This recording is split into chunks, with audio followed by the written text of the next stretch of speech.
here. Let's see. The joys of doing live streaming. I am just getting everything started.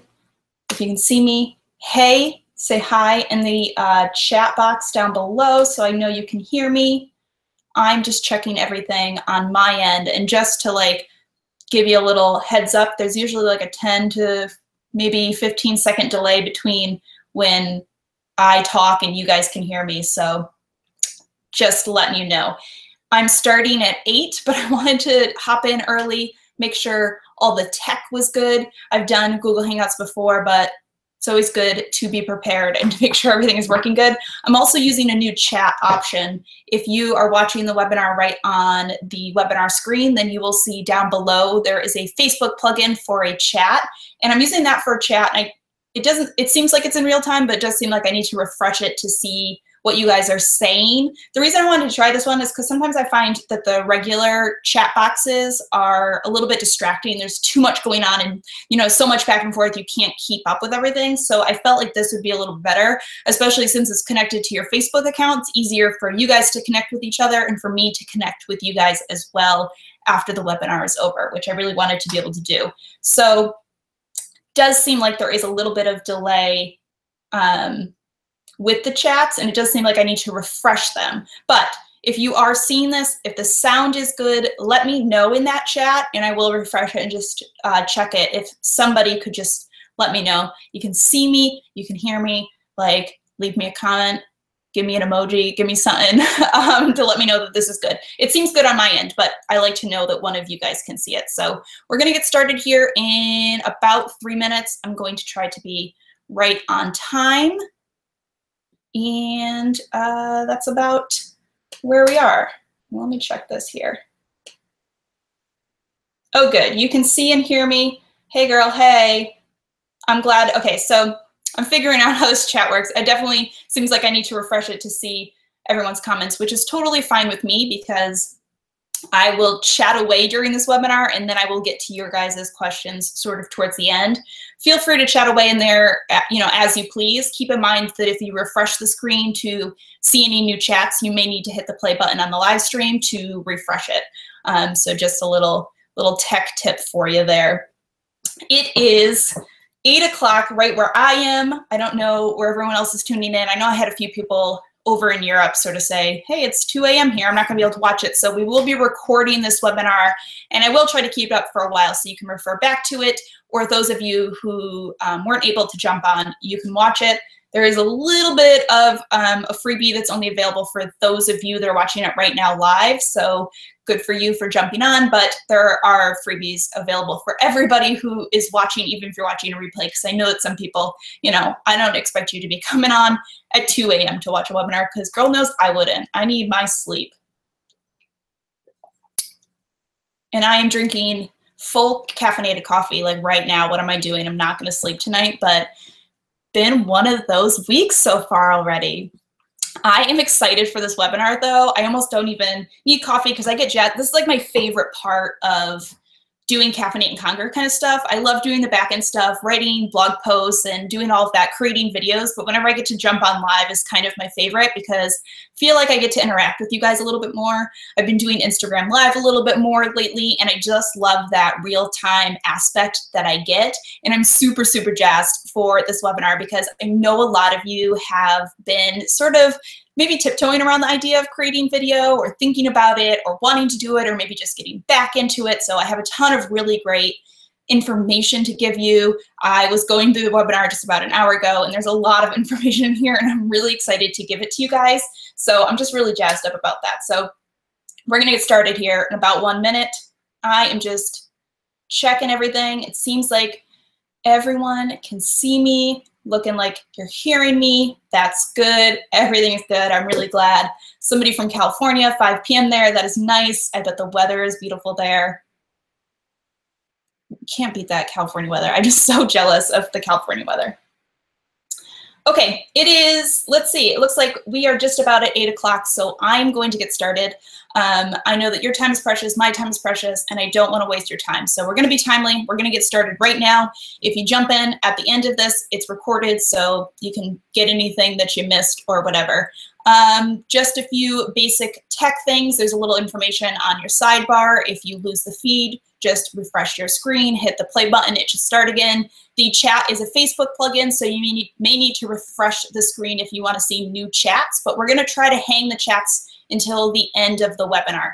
I will be answering any questions at the end, so sort of save your questions for the end there, just because I'm not going to be constantly refreshing the chat to see what you all have to say. But I am going to go ahead and jump right into this. I'm really excited that you guys are here. I am really jazzed up for this webinar because, like I was just saying, I have a ton of information to give you guys, and I think that you guys are going to find it so useful and so helpful. So I'm going to stop blabbing and we are going to jump into this. I'm going to go ahead and share my screen with you, and we are going to get started.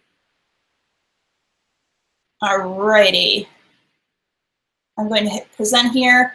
I'm just going to check really quick on my end that you all are seeing my screen, and we'll get started.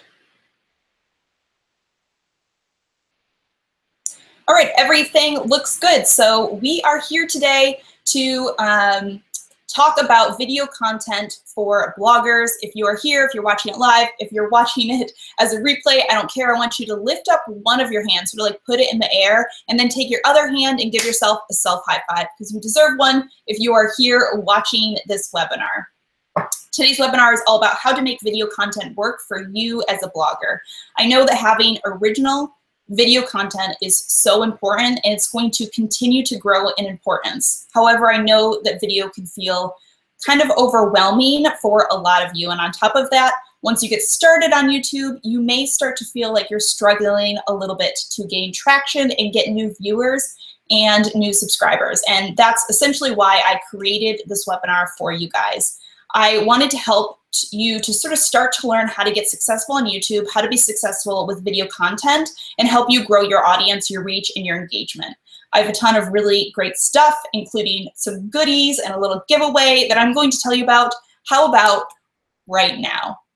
So let's jump right into the goodies I have for you as being part of this webinar. There are some sweet deals for you, as well as some treats I want to tell you guys about if you stick around to the very end of the webinar. So make sure that you stay with us the entire time. As I was saying a few minutes ago, one of the goodies will only be available if you are watching this webinar live. The rest are available even if you are watching it as a replay. I'm thinking we're going to be here for about an hour. The other little goodie I have to tell you about is I'm going to be giving away free cups of coffee in the form of $5 Starbucks gift cards to a handful of people who get social with us over the next 48 hours. All you need to do is share a tweet or a Facebook post using the hashtag #CaffeinateAndConquer, and I will be randomly sending out free coffee.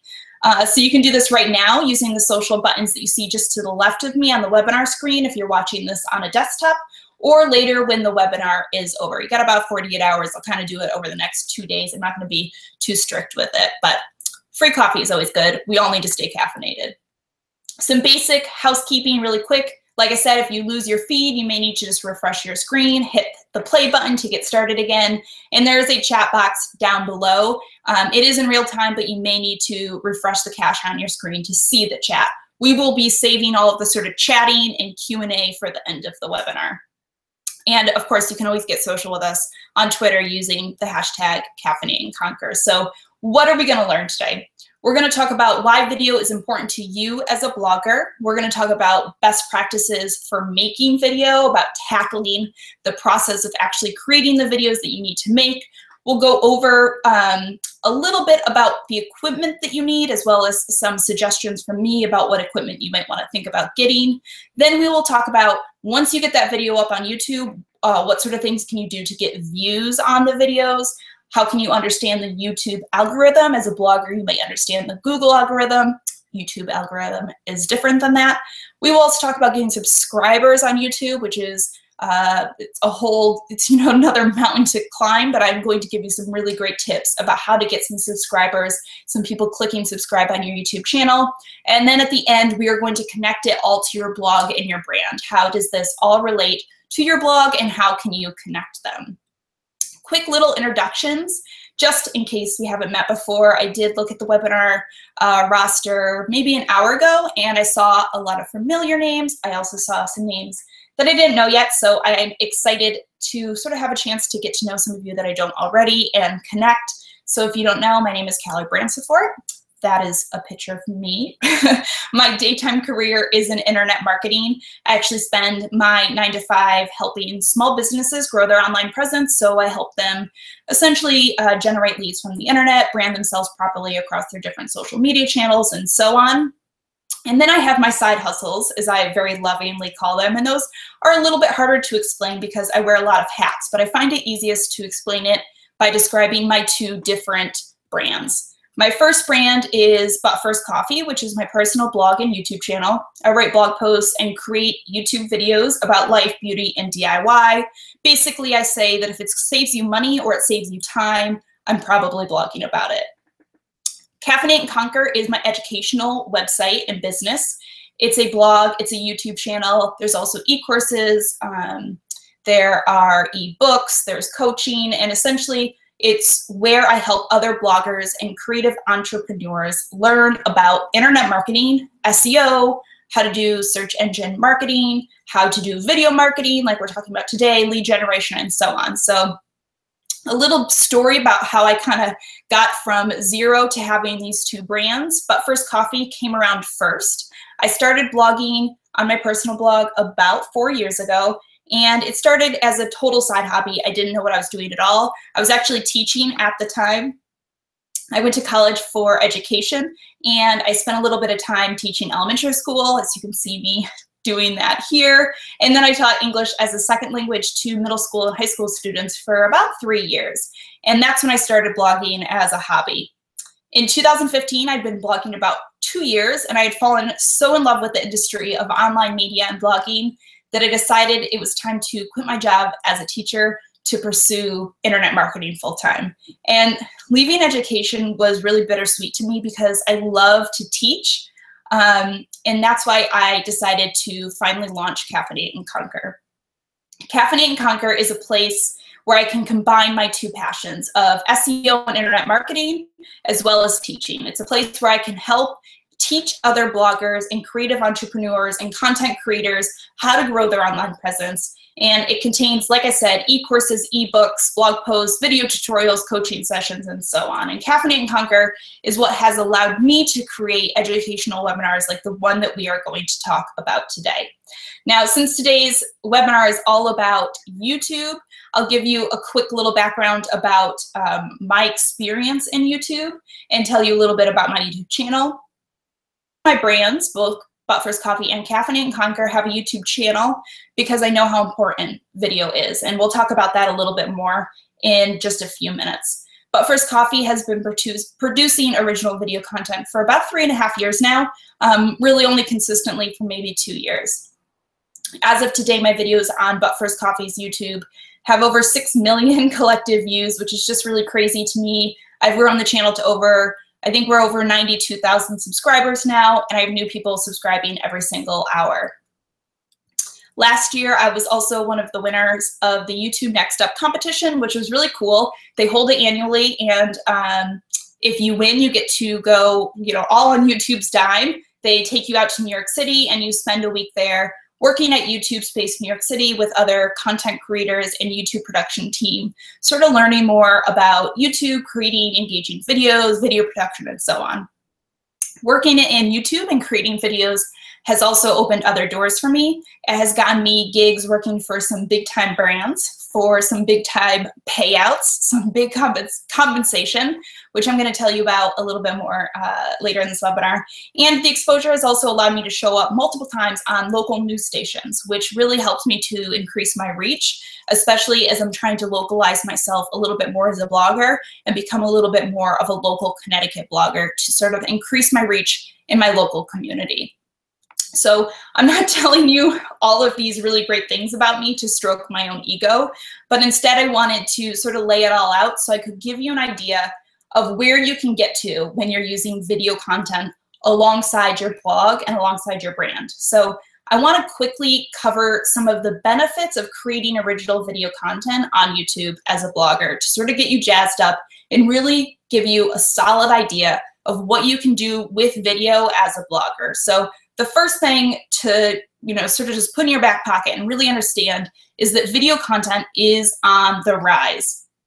That's why you really need to be starting to seriously consider creating video, because it is taking off. It is not slowing down anytime in the near future. And you've probably seen this yourself with more of your favorite brands, celebrities, other bloggers, and so on, starting to integrate some original video content into their blogs. You might notice that there's a drastic increase of video across some of your favorite social media platforms.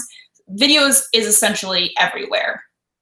And the reason that you see this is because year after year, video consumption online is growing. And the past 2 or 3 years, I don't know the stat exactly, it's 2 or 3 years, it has been growing by at least 100% or more every single year.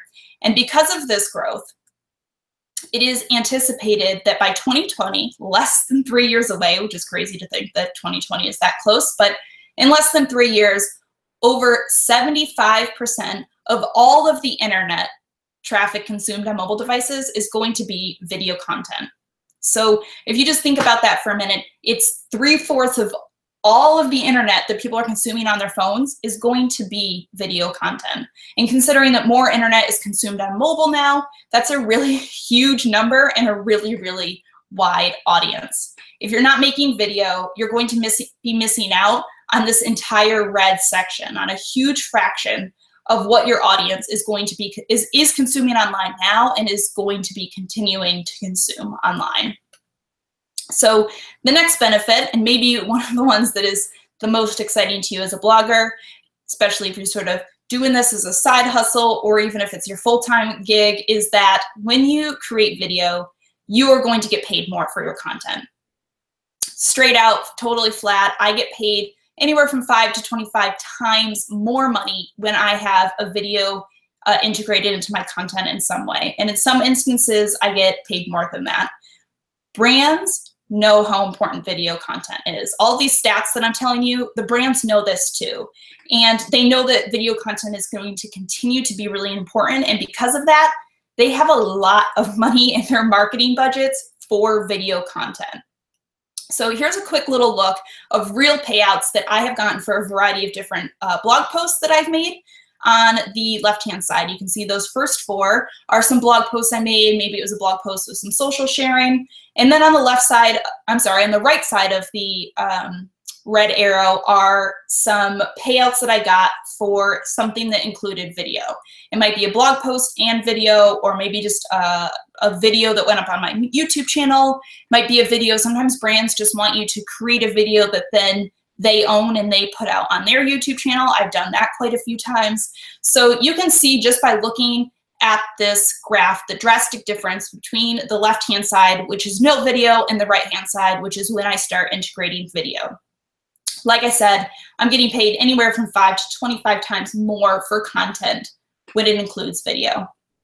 And on top of all of that, on top of just the money and how much more I can get paid when I'm creating video, the real matter-of-fact point of the fact that I can create video is that it helps me stand out and it helps me get my foot in the door when I'm trying to get deals with brands. Brands want video content, like I said. So let me give you a really specific example that happened just a few months ago. I was pitching this idea to a brand, and I had a really well thought out pitch. I'd been working on it for a couple of weeks. I knew it worked well with this brand's marketing efforts. I also knew that this brand had worked with social media influencers in the past in their marketing campaigns. So I thought it was a really, really great pitch, and it was going to go over really well. I had about 2 emails that I sent to them, and finally I received this sort of generic response back asking me to answer some questions about my blog and, let me know a little bit more about their brand. And essentially at the end they said, we don't currently have any openings for influencer marketing, at least for a couple of months. So, maybe we'll talk to you in 6 months. I responded back with my answers. I reiterated why I thought that I would be a good fit. I reminded them about my video content and let them know that I could bring video content to the table. And I also provided some examples of what I'd done. Within 48 hours, I had an email waiting in my inbox inviting me to get started on a campaign with this brand ASAP. Something just happened to open up, I guess, in their marketing budget. And I had an offer of over $4,000 worth of compensation and products. And the only reason I got that deal so quickly was because I could produce video content and the brand needed video content in their marketing. The next reason that video content is really important for you as a blogger is because it's going to increase your reach. It's going to help you expand your reach to get in front of new audience that you may not be able to reach through just your blog. By creating video and posting it out to YouTube, you are able to extend your reach of your content and your brand in order to reach more of your potential fans and your target audience. YouTube is actually considered, you might be surprised by this, but the second largest search engine, next only to Google. So Google is considered the first and YouTube is considered the second. However, the really unique thing about YouTube that makes it unlike any other search engine is that it shows only content that's posted to its platform. So essentially, you could say if you're not posting videos on YouTube, you lack having any content on one of the biggest search engines that are out there. Another really important thing to note is that Google is starting to pull more and more video into its search results as video is becoming more and more popular. So this means when you search for things on Google, the likelihood that you're going to see a video is increasing. So for example, if you Google how to wear a blanket scarf, you might see the first result under the how-to blurb is a video. So by creating YouTube videos, you're not just making it easier for people to find you, but anyone searching on Google at all, it's becoming easier for them to find you as well. So I actually want to show you really quick some real life examples. So let me just pop out of this presentation really quick and show you some real examples of how this happened with my own YouTube channel. So right now, if you happen to go to Google and type in fashion hacks, I have a YouTube video about fashion hacks. I also have a blog post about fashion hacks. And you don't see my blog post down here. It's a really hard thing to show up for organically on the first page, but you happen to see my video right here, 19 fashion hacks, right on the first page. Because video is easier. It's easier for videos to show up on Google because Google wants to show them. Another example here was some simple hairstyles that anyone can do. I'm right here at the top. Another time I made a video about how to save money at Ulta, and you can see I've got a blog post and I've got a video. My blog post is on here and my video is on here. So if somebody's searching for how to save money at Ulta, I get double chance to sort of bring them into my brand, whether they come into my blog or they come into my video. So I just wanted to sort of show you a real example of how that works and how powerful it really can be. Long story short is video content, especially on YouTube, is going to expand your reach, allowing you to really get to attract a much larger and wider audience. And the very final reason I'm going to share with you that I think that you should start thinking about video, or if you're already making videos to really continue with it, is that it allows you to develop a personal connection. Creating video allows you to connect with your audience and your target audience. When you're able to sort of show yourself and your personality, it allows your audience to get to know you. And when they get to know you, they can start to relate to you, and that builds trust. This connection makes it easier for you to engage with your audience, and you become a much more valuable asset when you have that connection. When I started creating YouTube videos, I almost immediately began seeing an increase in my engagement across all of my social medias, not just on YouTube, but across Snapchat, Instagram, Twitter, because people started to feel like they knew me a little bit better and they could connect and relate to me, and I could connect and relate to them as well. I like to say, when someone knows you, they like you, they trust you. And as a blogger or social media influencer, trust is pretty much the best commodity that you can have. In 2017 and beyond, consumers are really no longer trusting traditional marketing tactics. Instead, they are turning to people and influencers who they trust, And that's why the process of building this trust as a blogger is so important. And that's why I say that now is the time. The point I want to make is that the importance and the need for video content is on such a huge upward rise that if you're not taking the time to create video content to support your blog and support your brand, then you are going to start to fall behind. That's why now is the time to get on this bandwagon and start creating original video content for your blog.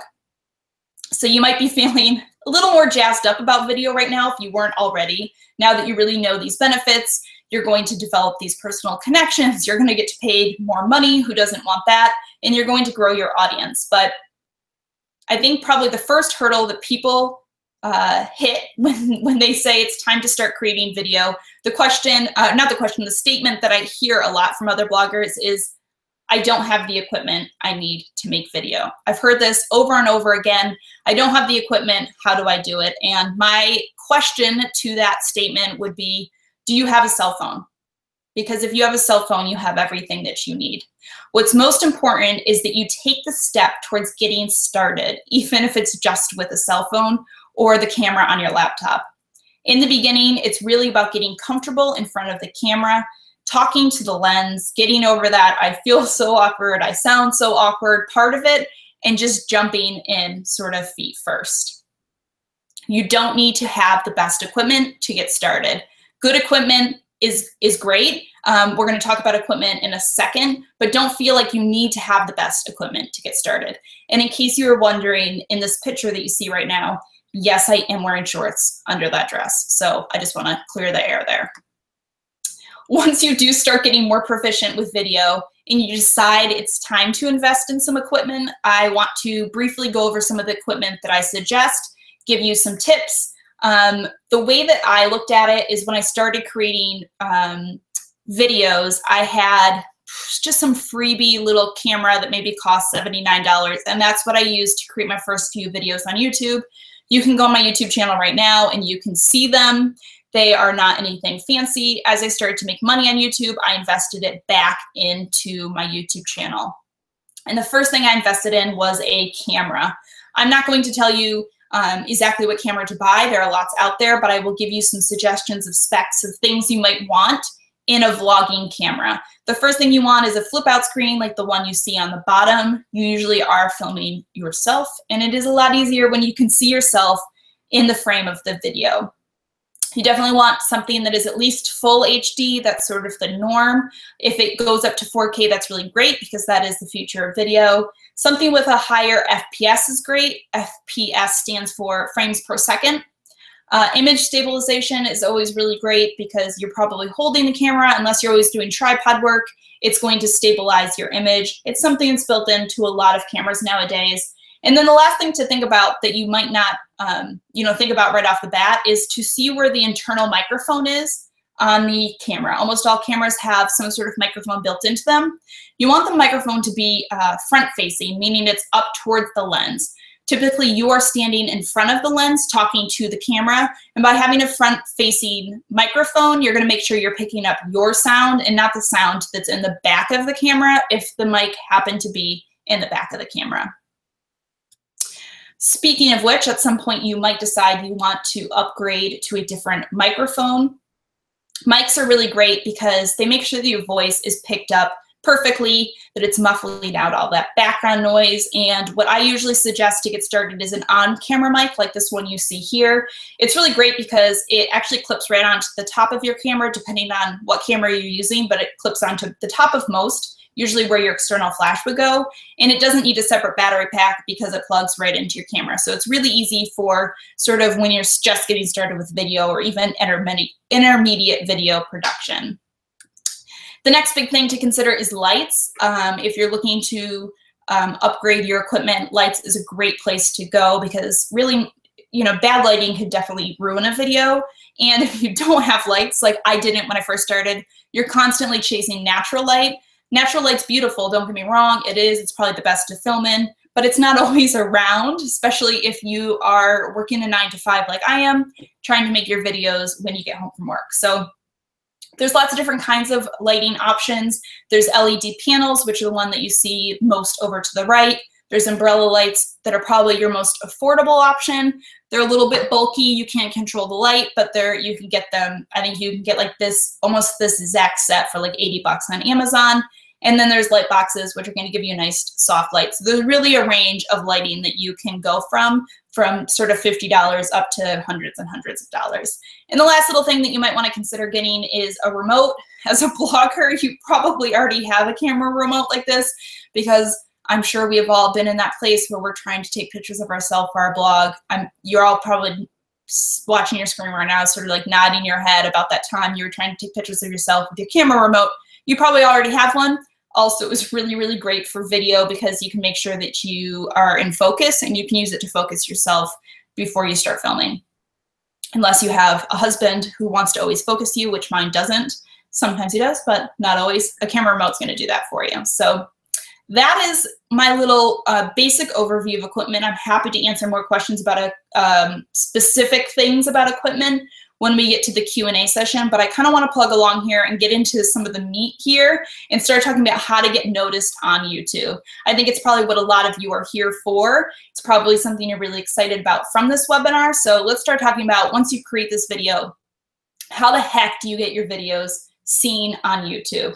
So there are a few avenues for using video as a blogger. There's obviously Instagram, there's Facebook, but this webinar is really focused on YouTube because to me, YouTube is where you're going to get the most benefit from your videos that we talked about before, those benefits that we were talking before. You have the most chance to get the best exposure. So these notes about getting noticed are going to be specific to YouTube. So the first thing, and one of the most important things about your video getting noticed on YouTube, is a good thumbnail and a good title that works with that thumbnail.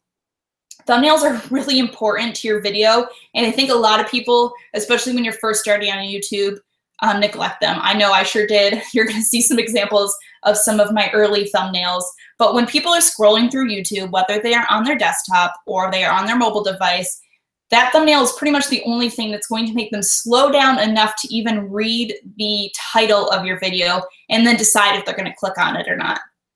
Your thumbnail is the key to getting someone interested in the video and then clicking on the video. So the first thing I want to know about thumbnails is that the thumbnail and the title should work together but not be identical. Your title is the place to add keywords. The keywords are what are going to help search engines like YouTube or Google or other viewers decide what this video is about. The thumbnail text is an image. It can only be read by real humans who are going to watch this video. So this is where you can be more concise, or maybe you can add click-worthy text. You can add words or phrases that aren't necessary to the SEO of your video. Your thumbnail does not need to repeat the title, the text of your title. Instead, making them identical can be a little bit repetitive. So instead, you should pull out just the three or four most important words from your title, or use a phrase that is interesting. Like you can see on this example here for nail polish top coats. So the title of this video is Battle of the Nail Polish Top Coats. If you've never seen my YouTube videos, I have a series where I do battles of different makeup products and we decide which ones are the best. A lot of these battles have gone on to hundreds of thousands of views. And so the Battle of the has some SEO weight for me on YouTube. When somebody's watching one, they're more likely to see them suggested in the sidebar when there's others. So that Battle of the is really important to the SEO and the searchability of this video. But I wanted to do something that was a little more interesting, something that made somebody sort of slow down and think about clicking on the video for the thumbnail. So for this one, I popped a question in there. You know, what's the longest lasting top coat? Something that people might want to know the answer to. And the other one on the right, to be more productive, I just grabbed the 3 most important pieces of text from my title and I popped it up there. Right away, really quick, let somebody know what this video is about. While the title has more SEO friendly language, if you will, we have how to be more productive. I also have stop procrastinating in there. So you can kind of see how they work together, but they're not identical. So now let's go ahead and look at some examples of thumbnails and what makes them successful. And we can take a little walk down memory lane of some of my oldest thumbnails. So all of those thumbnails, all 9 of them over on the left, are some of my very oldest thumbnails. and the ones over on the right are some of my newer ones. So let's compare them. Let's talk about what's good and bad with each one. So on the left are my old thumbnails, and what am I doing wrong here? The first thing I think right off the bat you can tell is I'm lacking color compared to the ones on the right. There's a lot of white space, there's a lot of dead space. On top of that, my fonts are really way too small for anyone to read. The fonts themselves are not even really all that easy to read. I have this like one cursive font, I have this other handwriting font, you can barely read them. I'm not using the title and the thumbnail together. You can see I'm pretty much just copying the title into the thumbnail. So they're not working together, but instead they're just being repetitive. They're not, you know, getting the most bang for their buck, if you will. Moving over to the right-hand side, my sort of newer thumbnails, the colors are right away, you can tell they're a lot brighter. They're going to grab your interest right off the bat as you're scrolling through your feed. And on top of that, the next big difference is the font is much larger and it's easier to read. Even on these tiny little thumbnails that you're looking at on your screen now, you can probably read some of this text, and that's great. There's no point in putting text on a thumbnail if you can't read it. The text is concise, it's short, it's click-worthy, and it's easy to read. And then the last thing is there's some movement to these thumbnails, right? My face has expression, it's not the same in every single one. Some of the thumbnails have things like arrows to sort of grab your eye and make you look. So as opposed to the left where I kind of have like the same look and the same smile on every single face. Let's really quick compare two thumbnail options. Here you can see two of this pretty much the same thumbnails. We have the same imagery, we have the same text, but I have designed them differently. Usually when I'm creating my thumbnails, I like to create a few different versions so that I can see them side by side and decide which one is going to have the most impact. So the one on the right is the one I chose, and that is because firstly, the text stands out more. It's going to grab someone's attention right as they're sort of sliding through their feed on YouTube. And then the addition of the colorful background is going to add some interest. The last thing I did there was I threw in some arrows. Arrows immediately grab somebody's eye because they're going to look at where the arrow is pointing. It's just sort of like a gut reaction when you see an arrow to look at where it's going. So it makes somebody's eye naturally look in the direction of the arrow and is more likely to grab somebody's attention. So that's thumbnails. Let's move on a little bit more to what you can do to get noticed beyond just your thumbnails and your titles, and talk a little bit about optimization and how you optimize your videos.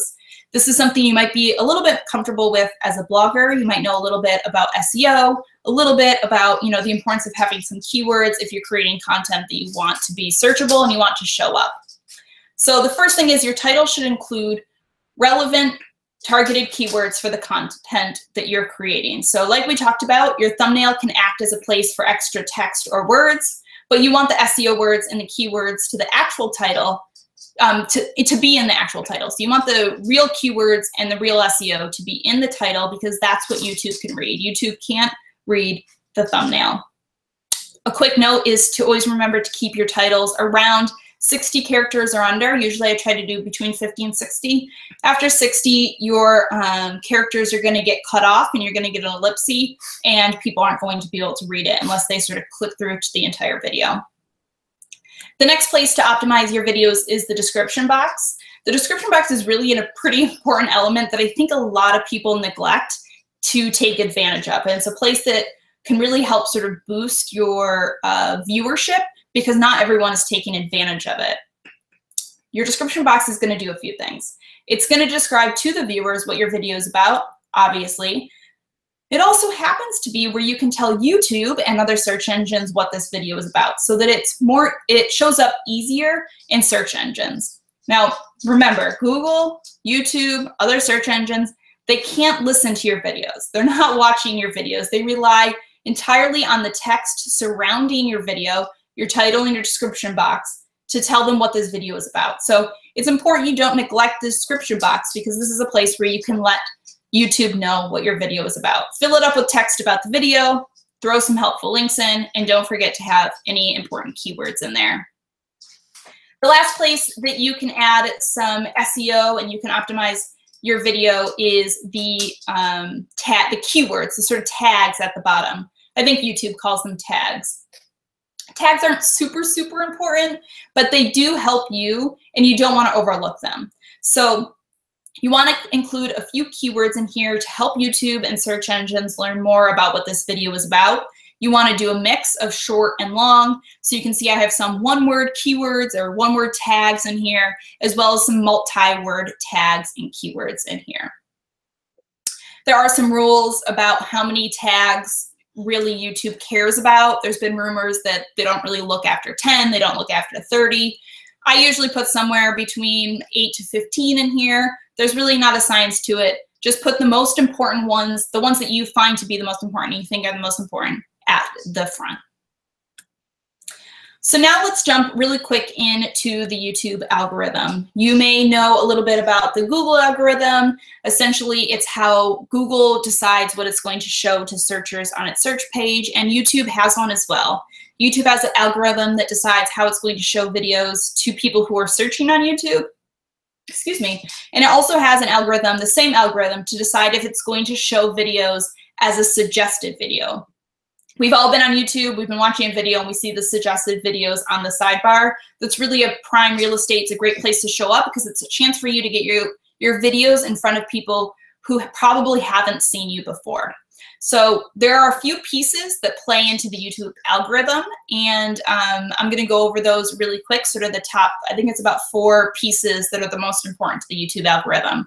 If you want to know more about this information, if you already have a YouTube channel and you kind of want to know where you stand with some of these pieces, you can go into your Creator Studio. You see here on the right, I have the little Creator Studio menu. If you go into your analytics, you will be able to see sort of all of these pieces. We're going to talk about watch time and audience retention and all of that. And that's where you can get all of this information about your current YouTube video. So the first piece that plays into the YouTube algorithm is what YouTube calls watch time or session watch time. And it's essentially the amount of time that a viewer is watching your videos. Session watch time is how long somebody is watching videos on your channel. So if they watch one video for 3 minutes and another video for 5 minutes, then that's an 8-minute session watch time because they stayed on your channel the entire time. YouTube wants to see people, you know, YouTube obviously, like every platform, wants to keep viewers and people on their platform for as long as possible. They want to, you know, own all of the space. So the more time that people are watching your channel, the sort of better that YouTube is going to rank you because you are getting more watch time and your session watch time is really good. The next thing that YouTube looks at is what's called audience retention. This is the % of time a video is watched. So really easy way to think about it, if your video is 10 minutes long and somebody watches 1 minute of your video, your audience retention is 10%. We're going to talk a little bit later in the webinar in about 5 or 10 minutes about what you can do to improve your audience retention to keep people watching more of your video.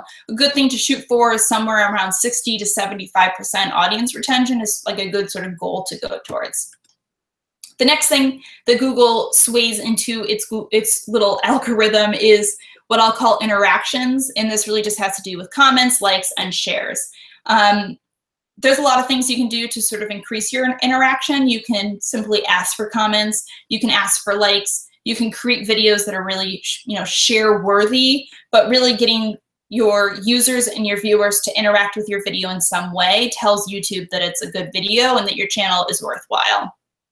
And the last thing that they look at is what they call view velocity. View velocity is basically just the % of your subscribers who watch your video in the first 48 hours. If you have 100 subscribers and 100 people watch your video in the first 48 hours, then your view velocity would be obviously 100%. So that's sort of how that works there.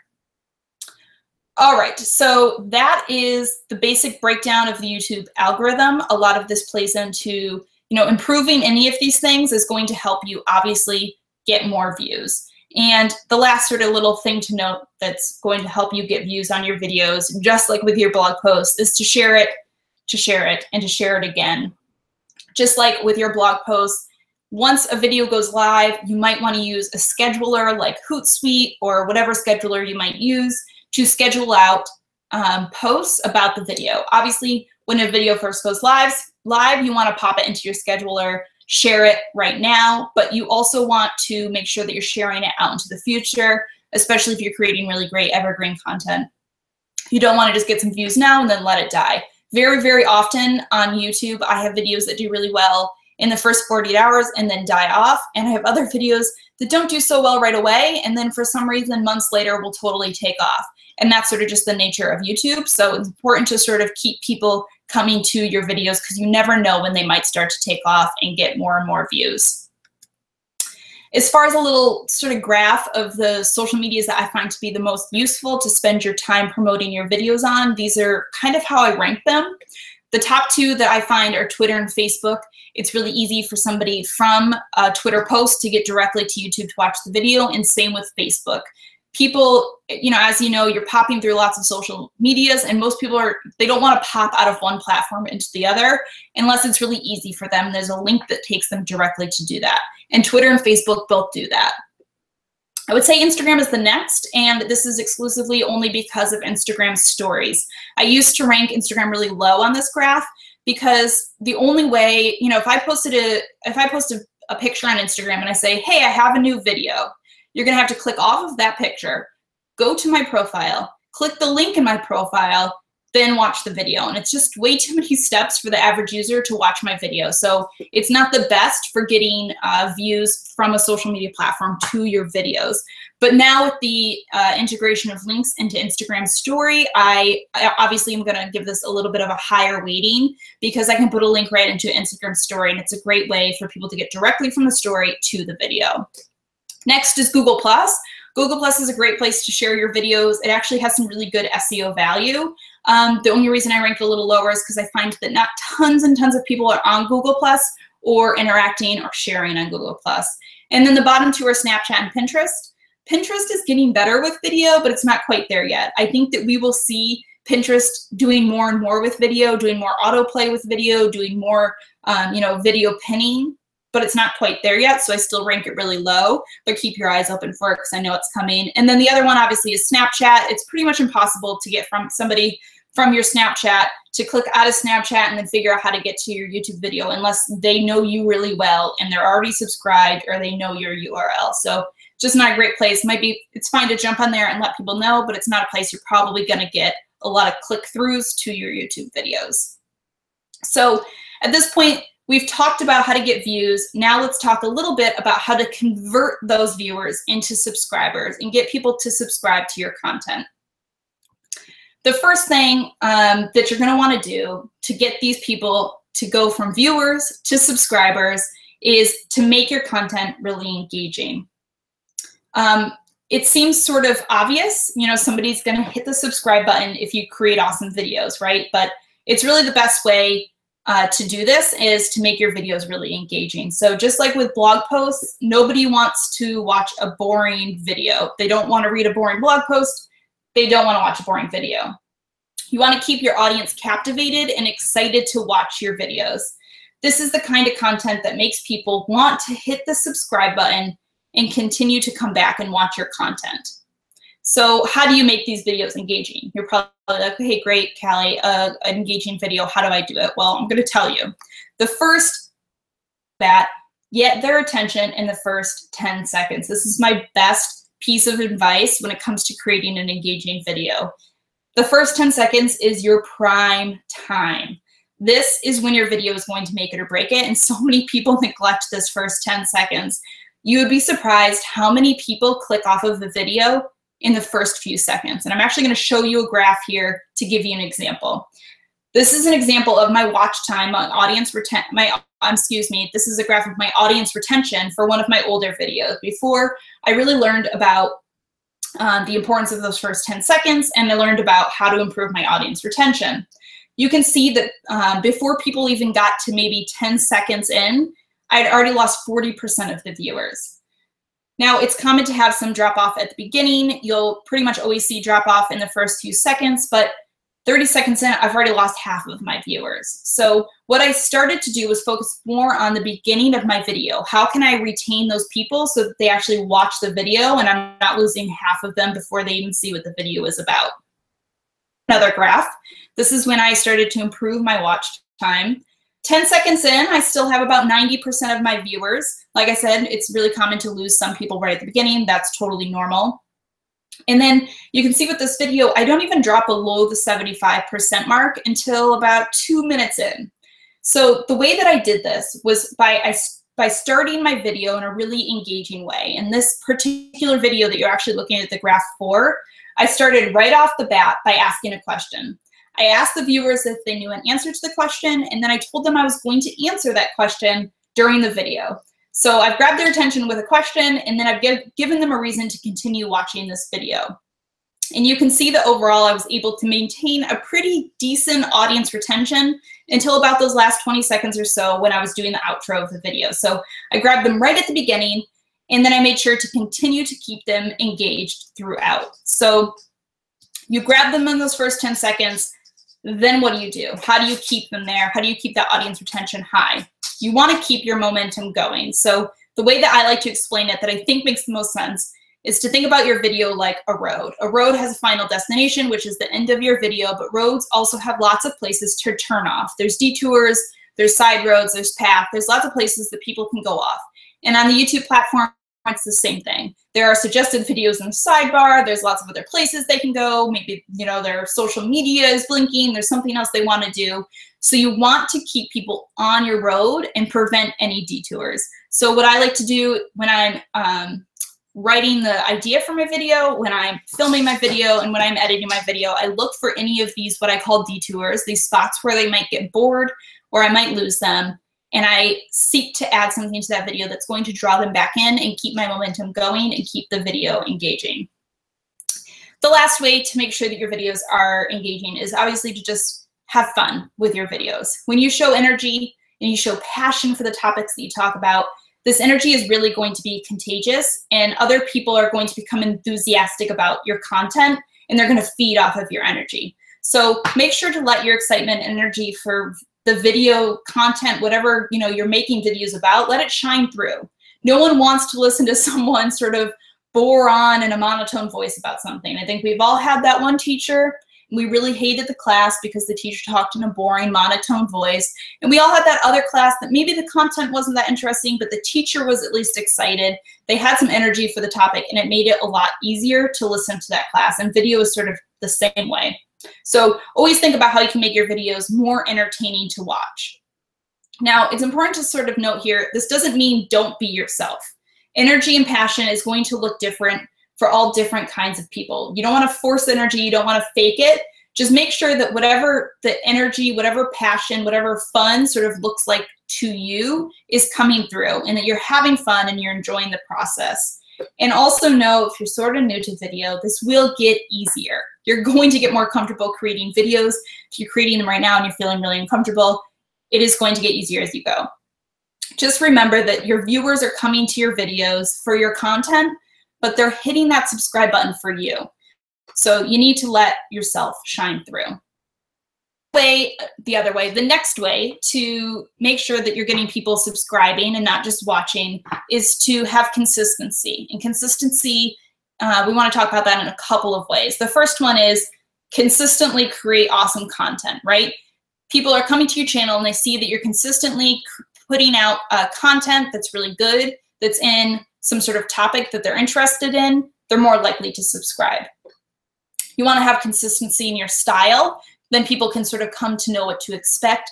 Just like with your blog, you have consistency in your tone, in your style, in what you might call your blog voice. You also have consistency in the graphics that you pin out to Pinterest so people can start to sort of recognize your brand and your look and your voice. You're going to do the same thing with your style that you have on your YouTube channel. And then the last consistency is schedule. Having consistency in schedule right off the bat is going to improve your view velocity, which is the amount of people that are watching in the first 48 hours, because your current subscribers are going to know that you post on Tuesdays, and so they're more likely to log in those first 48 hours and watch your video. That view velocity is going to do nothing but help your YouTube rankings, because it's going to improve your ranking in the YouTube algorithm. But it's also going to improve getting people to subscribe, because people are going to come in consistently posting new, fresh content regularly. And that makes sense to them about why they might want to subscribe. If your last video was a year ago, what's really the point in subscribing? Because they're not going to be seeing any new videos. Another good way to get subscribers might seem like a little bit of a no-brainer, but it's just having a call to action. Sometimes simply just asking for people to subscribe is enough to remind someone to subscribe. I'm sure you have all seen videos on YouTube where the YouTuber is doing his or her little thing, and then you hear them say, hey, and don't forget to subscribe.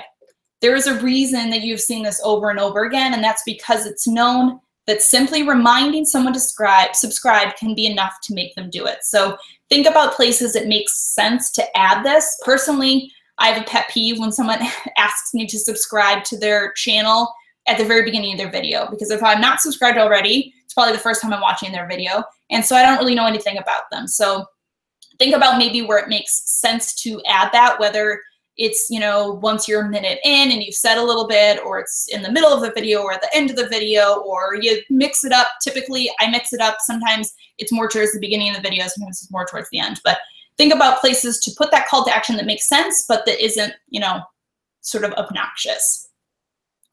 All right, our last topic to go over for this webinar is how do we connect all of this to our blog, right? We've been talking all about video and YouTube, but you are all bloggers, and how do I connect this to my blog? So the first thing you want to do is obviously brand them in a similar way while still allowing them to have their own identities. Here's an example of my personal blog and the YouTube channel that goes with it. You can see I have my same logos on both, so it's pretty easily recognizable. And I also keep my theme consistent. So on my YouTube channel header, I have my little tagline where I tell people, saves you money, saves you time, making videos about it. And I do the same thing on my blog. You can see my blog sidebar. I have my little tagline, if it saves you money or saves you time, I'm blogging about it. And I also repeat that in my menu. That black bar there where it says home, about, then I have my save time and my save money. So I make my theme consistent across the two.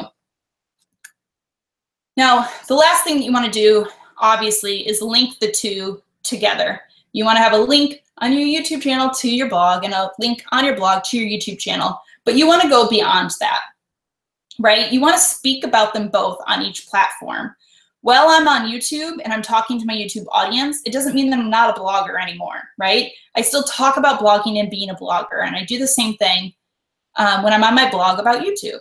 And this has really sort of allowed me to position myself in a way that my audience looks at me as not really one or the other. I'm not a blogger or a YouTuber, but I am both. I'm a blogger and YouTuber.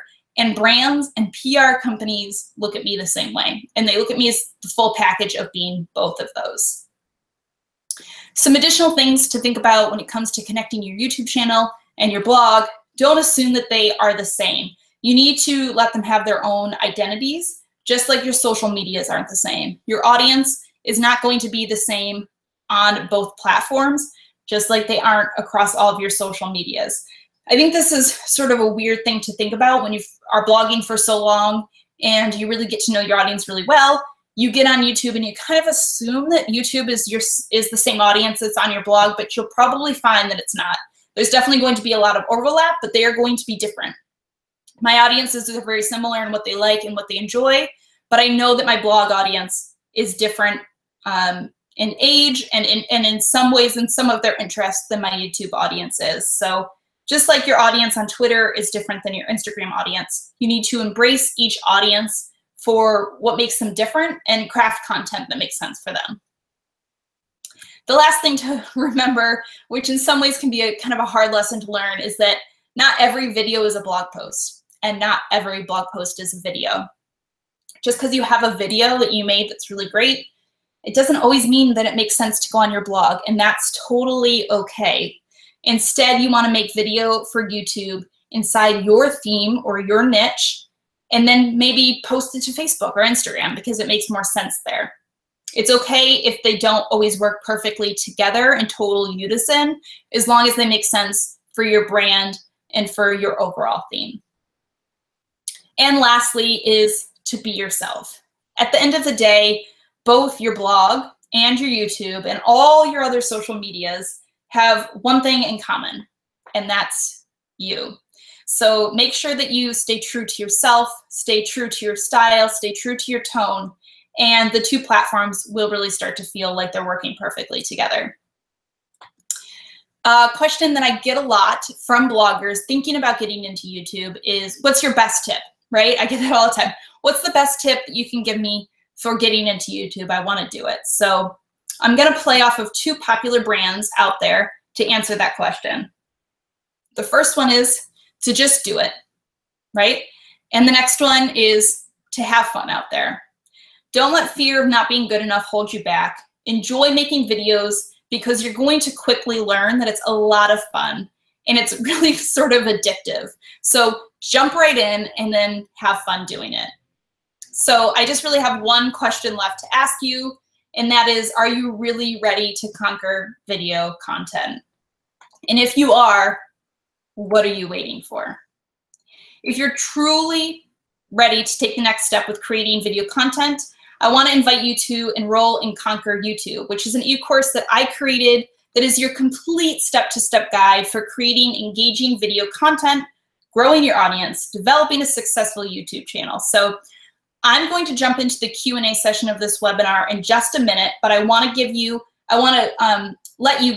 ask you to let me give you a quick little introduction to what this course is if you don't know, because I'm actually launching a really, really amazing promotion on Conquer YouTube, and I want to tell you guys about it first because I just launched it a few minutes before this webinar. So if you're here, if you're listening to this webinar, I can assume that taking action on creating video for your blog or your brand is something that's really important to you. So give me a quick second to let you know about this promotion, and then we can jump into the Q&A of this session. So in case you're not familiar with Conquer YouTube, it is an e-course that I sell, and it is essentially 4 courses in one. Honestly, I have been toying with the idea of breaking this course apart and selling it in pieces so you could buy each one of these modules separately. That's how much information is inside of this course.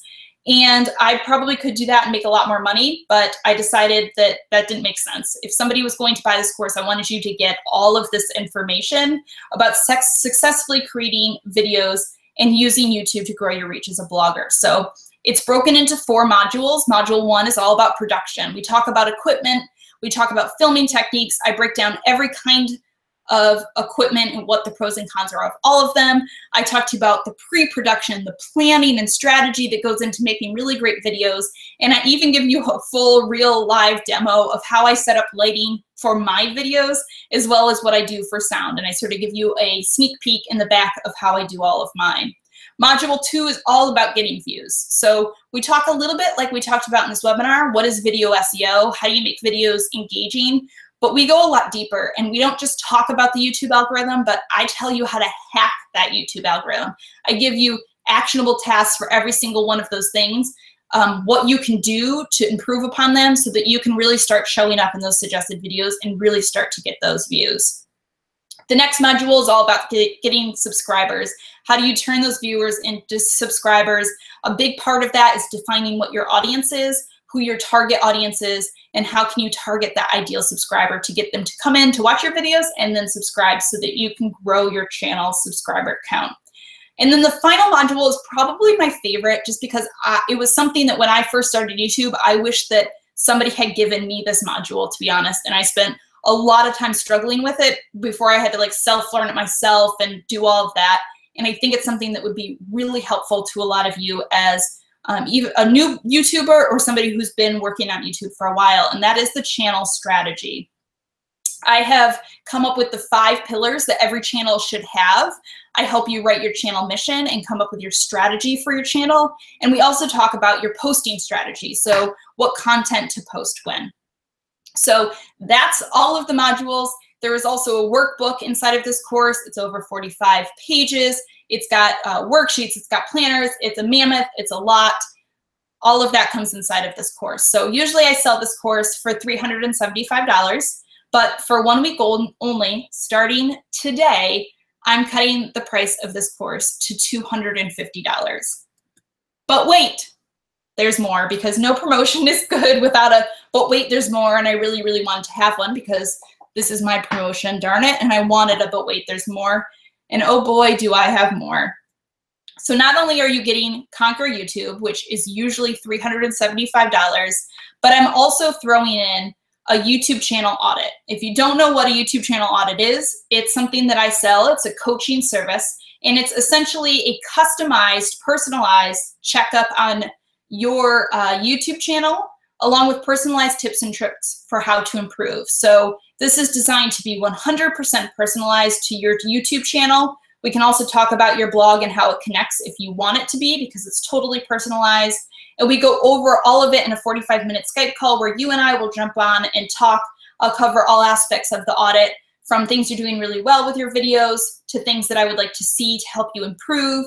It's meant to be totally conversational, so it's a place where you can ask me questions or bounce ideas off me so that it can be really super effective for you. So in general, what we're going to cover is channel optimization, video content, thumbnails, SEO, how it connects to your brand, and so on. So it's a one-time consultation that's really just designed to help you identify your strengths, pinpoint places for improvement, and discuss your pain points. In case you just want a little bit of a look of what some people have said about doing these audits with me, I won't sort of, go on and on, but people have really found these audits to be a great place to reflect on the content that they are creating, little quick tasks that they kind of knew that they needed and are going to make a big difference. It's a great place to sort of sit down with me and bounce some ideas off of me, and maybe ask some questions that you're really not sure about so that you can take your YouTube channel or your blog or both of them, however you want to do it, sort of to the next level. So I sell that for $300. But I'm giving you all of it, $375 Conquer YouTube class, a $300 YouTube channel audit, $675 worth of products for only $250. So if you're interested in taking advantage of this, just scroll down to the bottom of this webinar page and click the Click Here to Enroll button. That will take you to the sales page. And you want to make sure that you obviously choose the promo that's for only $250, which is going to get you access to the Conquer YouTube class, as well as give you a channel audit. At this point, I will pass it on to you guys. I'm going to jump into the chat to see what questions you guys might have for me. I want to let you know that I'm giving away a couple of copies of my ebook, Explode Your Blog Traffic, which is all about how to get organic, sustainable traffic to your blog. I'm going to pick a few random people who have asked questions, and I'm going to sort of just email you a copy of this book. So if you have any questions, now is the time to pop them into the chat bar to get a chance to win this book as well. Don't also forget that for the next 48 hours or so, if you get social with us using the hashtag Caffeinate and Conquer, I will be sending out some free coffee to you guys. So I'm going to now pop into the questions here. I also have a few questions that I have saved from a few ladies who sent them to me who I knew wasn't going to be able to make it to the live webinar, but they had sort of sent them to me. So let me see here.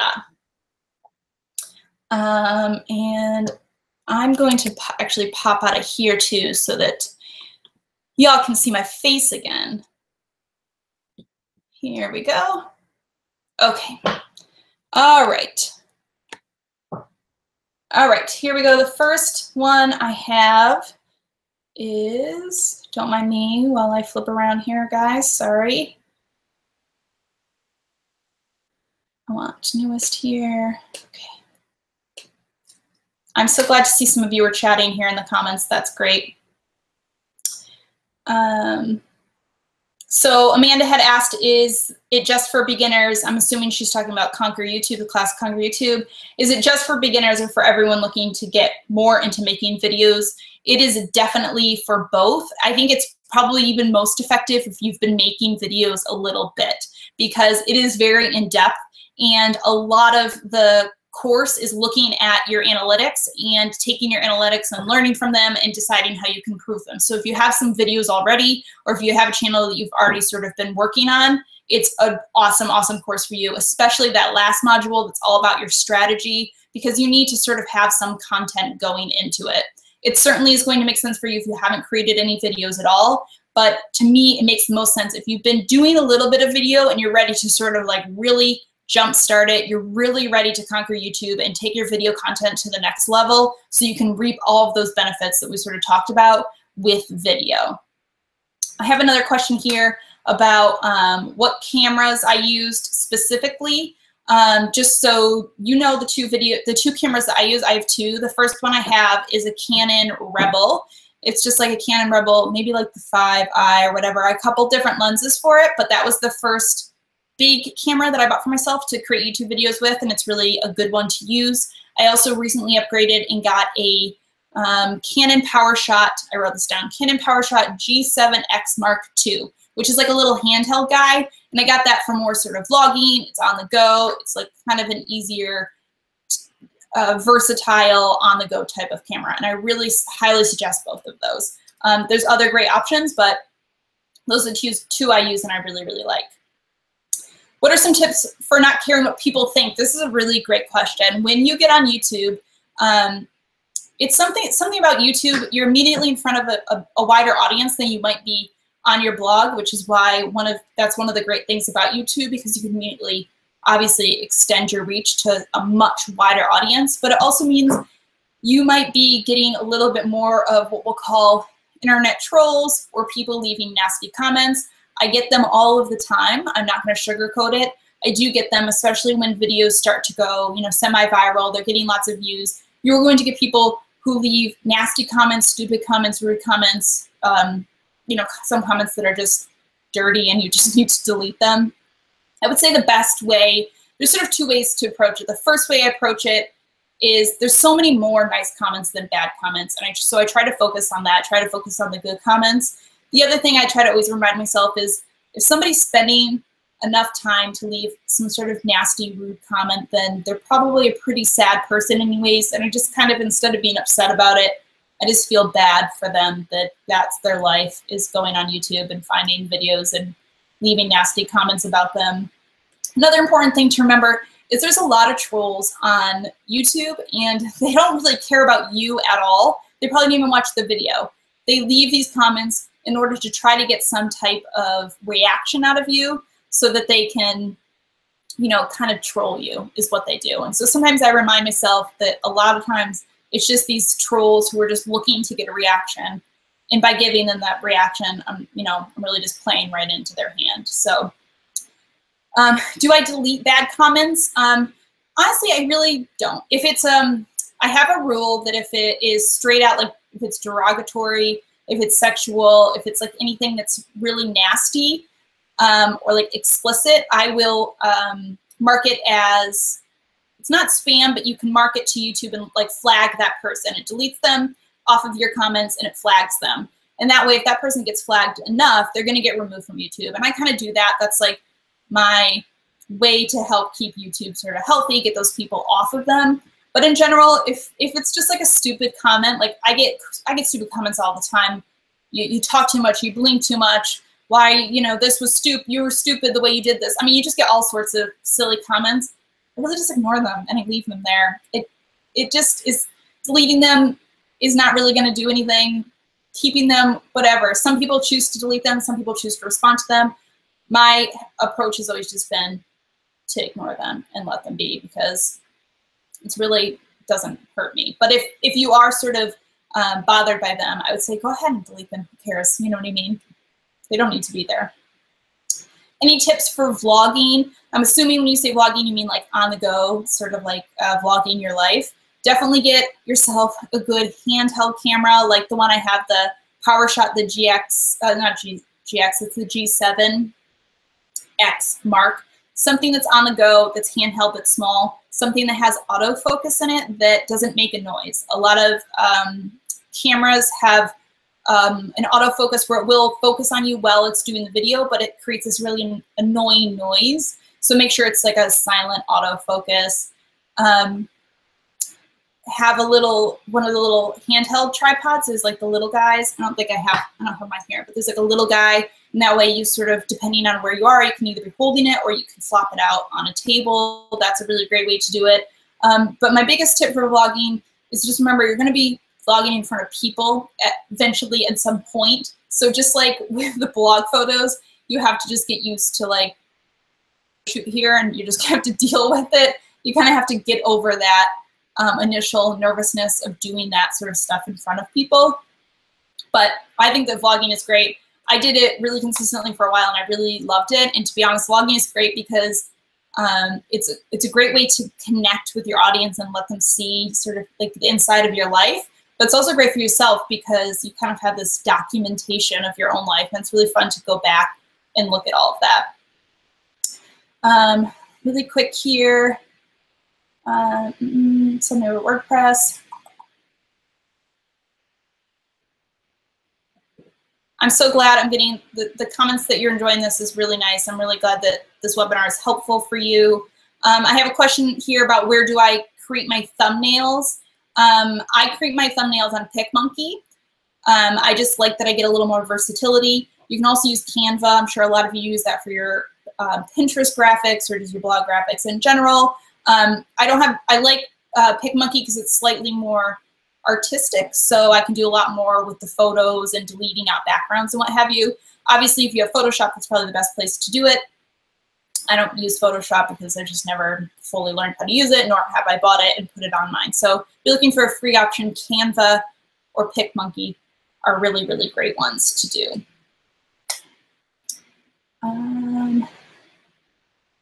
Have you ever taken a YouTube break, and how did you get back on the wagon? I did take a YouTube break. I took one in just this past January. It was only a 1-month break, but just like with any social media, 1 month can feel like forever.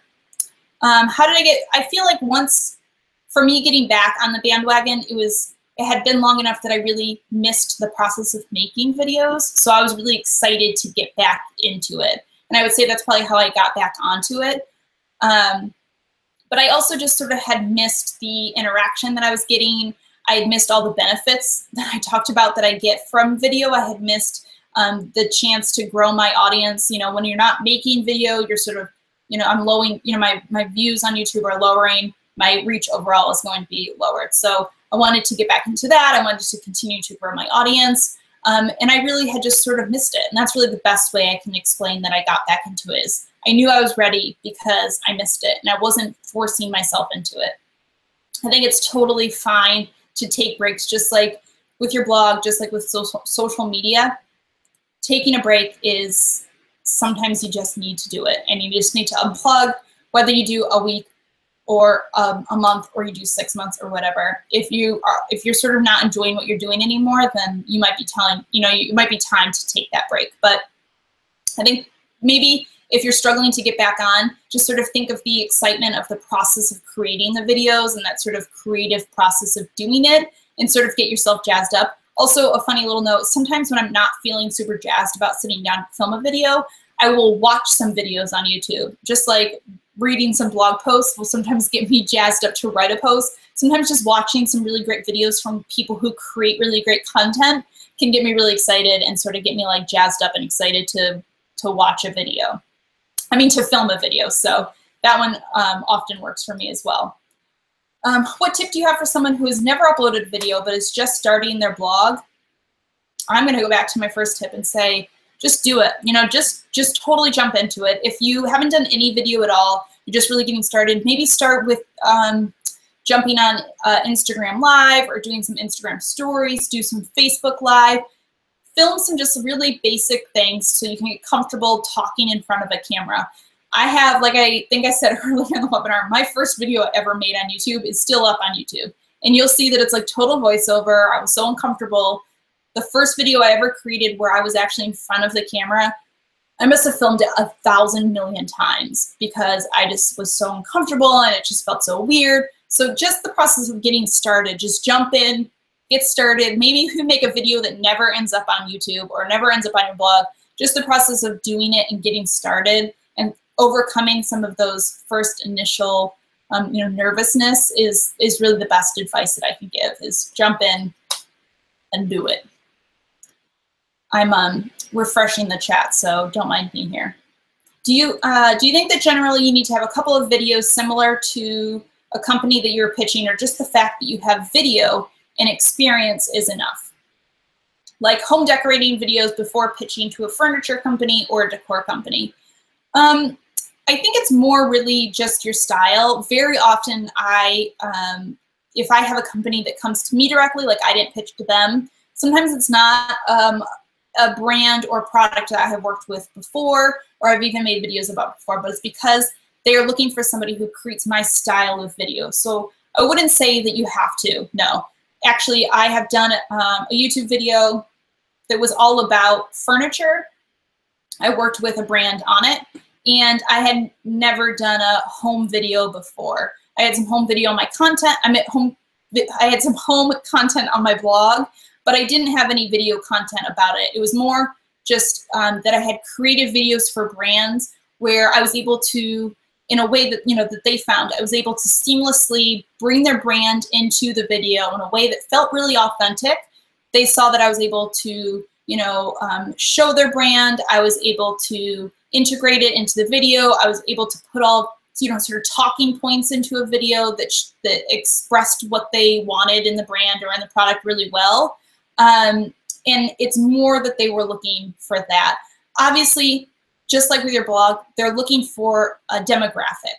So if you are pitching to a beauty company, but your demographic is all male or people who don't really like beauty, maybe it's like people who are more into travel or sports or whatever, a beauty product is not that great. You can obviously pitch to a brand on a product that you've never created or a niche that you've never created a video for if your audience works for it. So you can kind of go both ways. Here's some videos I've created, if it's furniture, here's some videos I've created about furniture, home decor, home DIY, or here's some videos I've created where I worked really well with brands, see how well I incorporated that brand into my video. And here's my demographics. You can see they're all in their late 20s, they're all buying homes, and they're all really interested in furnishing their home. So you can sort of play it both ways, just like I think you can play it both ways with your blog. It's about the kind of content that you create in your style as well as your audience that you have. So what is your take on doing YouTube content for a brand for free or for product only when you're first getting started? Or should you always ask for compensation? This is really a personal thing. Obviously, when you're first getting started, just like with blogging, it's very normal to take a couple of campaigns, a couple of times working with brands where you do it just in exchange for the product because you want experience writing blog posts for brands. And sometimes it's worth it to not take pay so that you can get that experience. I would say with video, even if you've never done it before, you almost immediately have a little bit of a leg up. I would say if you wanted to do a couple for free so that you could start to feel comfortable, by all means do it. I think that you should get paid for your time and the content you create, but if you are really nervous, you just want to get some experience, then by all means do it, but you can probably get paid for it, is what I'm trying to say. If you have a YouTube channel, if you're making a couple of videos, even if you've never done a paid video, you can probably get somebody to pay you a little bit of money at least for that content. And that's really just how important video content is to these brands right now. So it's sort of a personal thing. Like I said, I think that you should be getting paid for the content that you create. But if it's sort of more of a thing where you're just not feeling comfortable doing it quite yet, then by all means, go for it. I have a question here about what I use to edit my YouTube videos. I used iMovie for a long time, which is free if you have a Mac, so totally fine. I used it for 2 or 3 years. It's really user-friendly, and it's free if you have a Mac. I recently upgraded to Final Cut Pro about 6 months ago. Final Cut Pro was obviously a lot better. I can do a lot more in my post-production than I was able to do before and get a little more fancy with some of my editing techniques.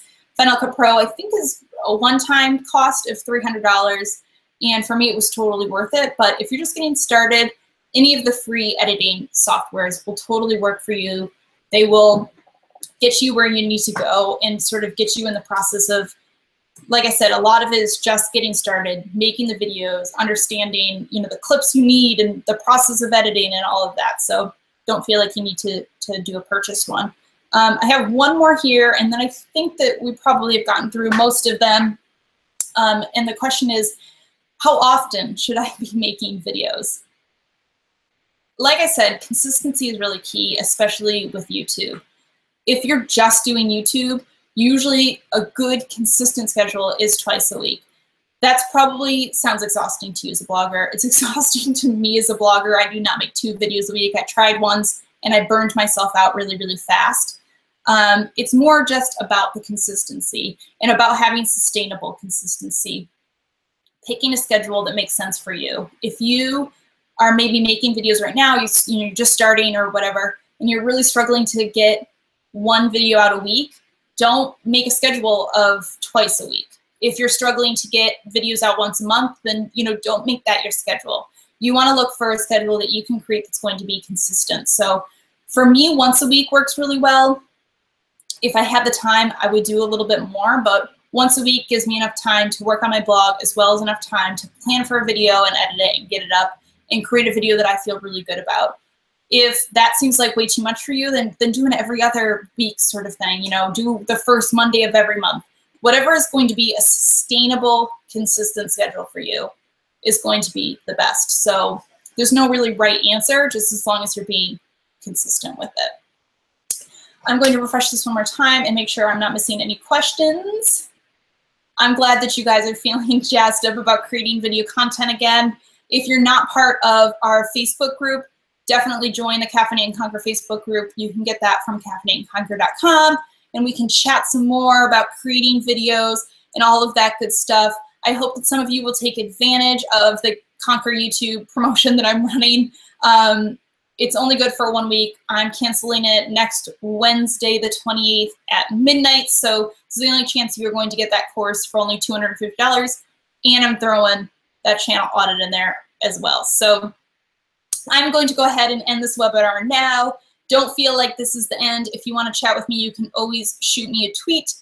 You can shoot me an email. I'm always here for you guys to chat, but I'm going to jump off for the night. Thank you for spending this time with me, and I will talk to you guys all real soon.